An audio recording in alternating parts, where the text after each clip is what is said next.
이스라엘은 불신으로 말미암아 버림받은 바울이 마음에 품고 있는 난제 중 하나였습니다. 이스라엘의 불순종을 어떻게 설명해야 하는가, 특별히 그것을 자신의 동족인 유대인들에게 어떻게 이해시켜야 하는가는 바울에게 말로서의 설명이 아니라 마음으로 잘 허락이 되지 않는 그러한 말씀이었습니다.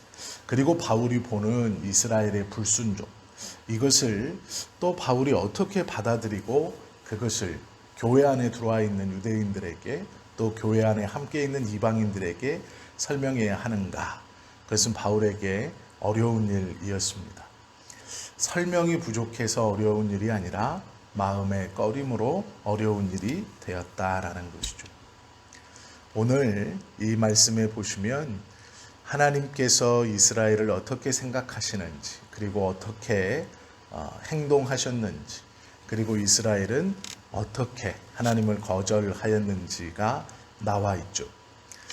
이스라엘이 예수 그리스도를 거절하는 이유에 대해서 18절은 이렇게 말하죠. 그들이 듣지 아니하였느냐라고 묻습니다. 즉 무엇이냐면 예수님에 대해서 듣지 못했느냐, 그들이 복음에 대해서 듣지 못했느냐, 이렇게 물으면서 아니라 라고 얘기하죠. 그리고 바울이 인용하는 구절이 시편 19편 4절의 말씀입니다.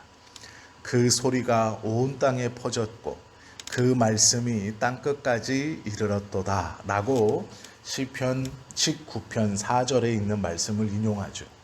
예수님에 대한 복음의 소식이 온 땅과 땅끝까지 이르렀다라는 것이죠. 예수님의 복음은 소리 없이 조용히 남몰래 전파되는 것이 아닙니다.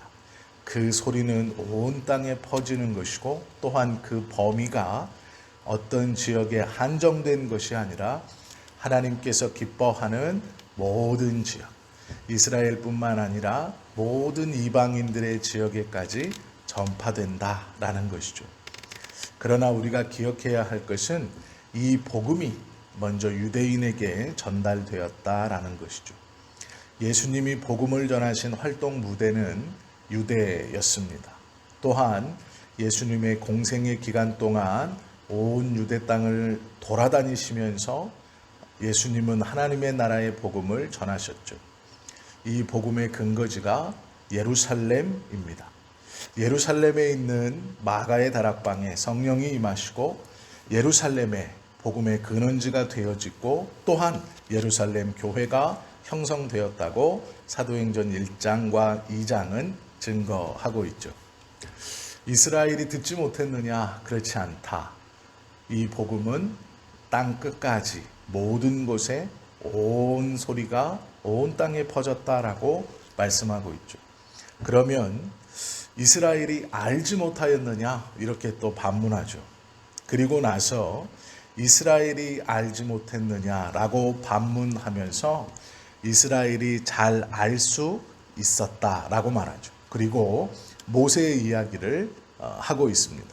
내가 백성 아닌 자로서 너희를 시기하게 하며 미련한 백성으로서 너희를 노엽게 하리라 하였고 라고 말합니다. 이 신명기의 말씀은, 신명기 32장에 기록되어져 있는 말씀은 이스라엘이 가나안 땅에 들어가 풍요로운 삶을 누리면서 점점점 하나님의 뜻과 은혜를 잃어버리고 이방신을 쫓을 때 하나님의 은혜가 이방인에게 돌아갈 것임을 모세가 예언한 것입니다. 이스라엘은 예수가 메시아이신 사실을 알고 있었습니다. 그러나 고의적으로 거역했죠. 마태복음 2장 2절부터 6절까지에 보면 유대인들은 메시아가 날 곳을 알고 있었습니다. 태어난 사실 또한 그들은 알고 있었습니다. 그러나 그들은 고의적으로 찾아가지 않습니다. 또한 요한복음 10장의 말씀을 보면 유대인들은 예수님의 이적과 기적의 말씀을 듣고 보았습니다. 또 빌라도도 예수님의 이야기를 쭉 듣고 재판정에 왔을 때 그가 무죄하다라고 선언했습니다. 그러나 이스라엘은 그 예수님을 십자가에 못 박으라 라고 소리쳤습니다. 이 일에 대하여 이스라엘이 고의적으로 예수님을 거역했다. 충분히 알 수 있고 알고 있고 듣고 보았지만 외면했다라고 말하죠. 그러면서 이사야서를 인용합니다. 내가 나를 찾지 아니한 자들에게 찾은 바 되고 내게 묻지 아니한 자들에게 나타났노라 라고 말하죠. 이 말은 이방인들에게 이 은혜를 기도하지 않은 자들에게 보여지고 구하지 않은 자들에게 주겠다 이렇게 말씀하시는 것이죠. 이것이 20절의 내용입니다. 이방인들은 하나님께 기도하거나 구한 적이 없죠. 그러나 하나님이 그들에게 나타나신다. 그들에게 보이셔서 긍휼과 자비를 베푸시고 복음으로 부르시고 그리스도 안에서 그들을 자녀로 삼으셨다. 이렇게 선언합니다. 그리고 바울이 꼭 붙이는 말이 있습니다. 그것이 21절 말씀입니다. 이스라엘에 대하여 이르되 순종하지 아니하고 거슬러 말하는 백성에게 내가 종일 내 손을 벌렸노라 라고 말씀합니다. 고의적으로 순종하지 않고 하나님을 외면한 이스라엘에게 하나님은 같이 외면하지 않고 계속해서 내가 종일 하나님이 하나님의 손을 펼쳤다라고 말씀하고 있다라는 것이죠. 순종하지 않는 백성들을 위해서 하나님의 인내가 하나님의 사랑을 통한 인내가 끝까지 거역하는 자 앞에서도 펼쳐지고 있다라고 말씀하고 있죠. 지금도 온 땅에 복음이 번져 가고 있습니다. 누구든지 복음을 듣지 못했다고 구원을 얻지 못했다라는 것을 핑계치 못하게 하시기 위함입니다. 우리는 이 복음을 온 세계에 전파하라는 명령을 받은 사람입니다. 복음을 전하는 자는 하나님으로부터 보내심을 받은 영광스러운 자들입니다.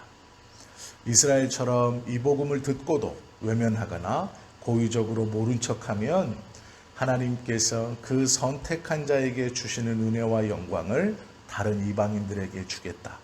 기도하지 아니한 백성, 나를 찾지 아니한 그들에게 너희에게 갈 영광을 주겠다라고 말씀하십니다. 그러나 하나님께서 끝까지 외면치 아니하시고 온종일 그들에게 하나님의 손을 펼치며 기다리고 계신다. 마치 탕자를 기다리는 아버지처럼, 탕자가 돌아오기를 기다렸던 아버지처럼 그렇게 우리 하나님이 기다리고 계신다라고 바울은 말하고 있습니다. 안타깝게도 구원에 이르는 것을 스스로 거절하고 자신들이 고의적으로 거절함으로 그 은혜가 하나님의 말씀대로라면 이스라엘의 시기와 질투를 위해서 이방인들에게 베풀어졌다라고 성경은 말씀하고 있죠. 이것을 통해 바울은 구원받지 못한 이스라엘에 대한 안타까움과 그들에게 손을 계속 벌리시고 계시는 하나님의 사랑에 대해서 간단하게나마 말씀해 주고 있는 것이죠. 우리는 이 로마서를 하나하나 함께 보면서 이곳에 나타나 있는 복음, 특별히 하나님이 당신의 백성들에게 종일 손을 벌려 그들을 맞이할 준비를 하고 계신다는 것을 기억하고 우리는 언제든 그 하나님께 돌아가면 하나님의 은혜를 풍성히 받아 누릴 수 있다는 것을 기억하시는 오늘 하루가 되시기를 예수님의 이름으로 축원합니다. 기도드립니다.